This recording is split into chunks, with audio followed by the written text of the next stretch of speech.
Welcome again. जो last lecture हमको रोकना पड़ा बीच में से ही due to the recording timing, जो हमारी लिमिटेशन है, टेक्नोलॉजी का थोड़ा सा प्रॉब्लम जो अभी हो रहा है उसके हिसाब से वो लेक्चर बीच में से रोकना पड़ा। लेकिन फिर से हम आगे बढ़ रहे हैं। जो मोलारिटी ऑफ वाई है उसका कैलकुलेशन कैसे करें। मैंने बताया था कि मोलारिटी ऑफ वाई जो है वो नॉर्मल ये फॉर्मूला से कैलकुलेट नहीं हो सकती, क्योंकि यहाँ पर percentage of weight by weight use कर सकते हैं। It's a relation of weight percentage with molarity. लेकिन y जो है उसके अंदर हमको वॉल्यूम परसेंटेज दिया है, तो वॉल्यूम परसेंटेज के लिए मोलारिटी का ये डायरेक्ट फॉर्मूला यूज नहीं कर सकते। सो traditional formula will use WB into 1000 upon MB into volume in ml। यहां पर हमारे पास अगर ये तीनों चीजें अवेलेबल है तो हम इससे मोलारिटी इजीली कैलकुलेट कर सकते हैं। हमारा पहला काम है WB फाइंड करना, वेट ऑफ सॉल्यूट।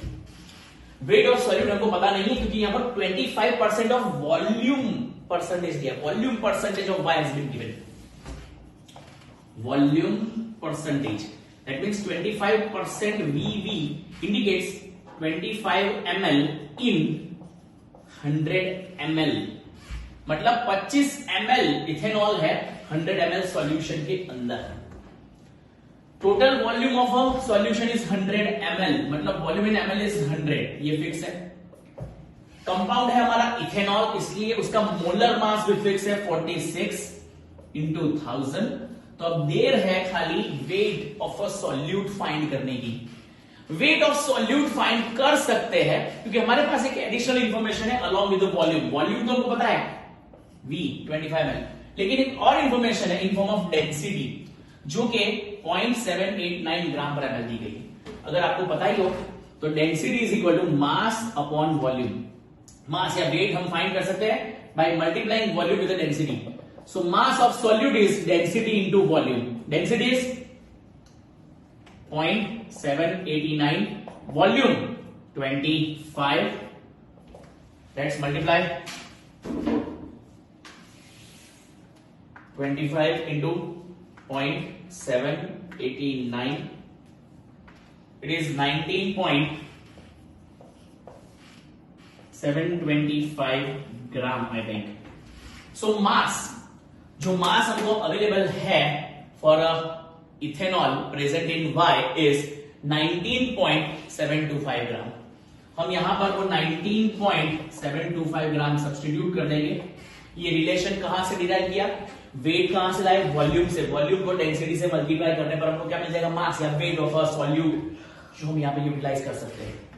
अब इसको आगे बढ़ाते हैं कैलकुलेशन को। 19.725 into 1000 divide by it's 4.288, that means it is nearly 4.29 molar. So I think सबने कैलकुलेशन ठीक से कर ही लिया है और हम देख सकते हैं कि दोनों में से किसकी मोलारिटी हायर है।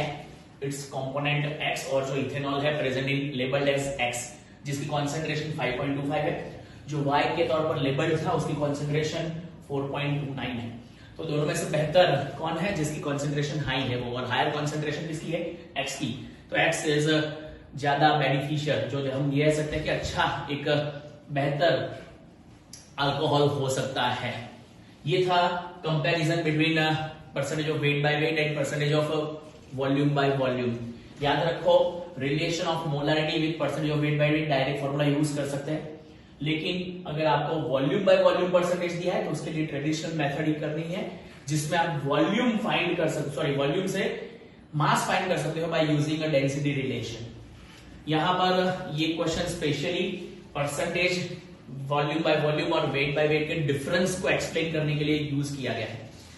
सिमिलर टाइप ऑफ क्वेश्चंस जो हमने आज 3 क्वेश्चंस डिस्कस किए, मोलारिटी फाइंड करी, normality, mole fraction, percentage proportion और कंपैरिजन भी देखा हमने। वैसे ही 5 या 6 न्यूमेरिकल इन टेक्स्ट एक्सरसाइज के तौर पर, क्वेश्चन के तौर पर दी है। ये जैसे ही टेक्स्ट बुक में ये एक्सरसाइज, सॉरी ये टॉपिक कंप्लीट हो रहा है कॉन्सेंट्रेशन टर्म के, उसके नीचे एक छोटा सा टेबल, उसमें 5 या 6 क्वेश्चन है इन टेक्स्ट एक्सरसाइज क्वेश्चंस।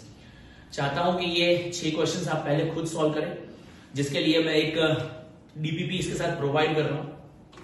ये डीपीपी का एक और सॉल्यूशन भी साथ में दे रहा हूं, ये 6 के 6 क्वेश्चंस का कंप्लीट सॉल्यूशन। लेकिन पहले कोशिश करें कि ये 6 के 6 क्वेश्चंस खुद सॉल्व करें। अगर आप उसमें सक्सेस नहीं पा रहे तो कोई बात नहीं, सॉल्यूशंस देखें और फिर उसको ट्राई करें। ये 6 इंडेक्स क्वेश्चन के अलावा एक्सरसाइज क्वेश्चंस प्लस कुछ एडिशनल क्वेश्चंस इसके साथ डीपीपी के फॉर्म में आपको दिए जा रहे हैं। ये टॉपिक जो है वो कॉन्सेंट्रेशनल टर्म रिलेटेड था, जो हमने टेक्स्ट बुक में इनिशियल जो हमारा इंट्रोडक्शन है उसके साथ साथ आज इसको फिनिश कर दिया है। नेक्स्ट लेक्चर में मेन चैप्टर शुरू होगा जो कॉन्सेंट्रेशनल टर्म्स के बाद है सॉल्यूशंस के लिए। Chapter number 2 solution 12th standard की बात करें तो इसमें राउल्ट्स लॉ को डिस्कस करना है, हेनरीज लॉ है, ideal non ideal solutions, elevation in boiling point, depression in freezing point जैसे कुछ नए टॉपिक है। लेकिन ये सारे नए टॉपिक डिस्कस करने से पहले एक बेहतर प्लेटफॉर्म, एक बेहतर बेस होना जरूरी था रिलेटेड टू द कॉन्सेंट्रेशनल टर्म्स, जो आज ये डिस्कशन के बाद शायद सबका क्लियर हो चुका होगा। एक रिवीजन था ये 11th स्टैंडर्ड के टॉपिक का। सो मे बी आपने इसको ठीक से समझ ही लिया है।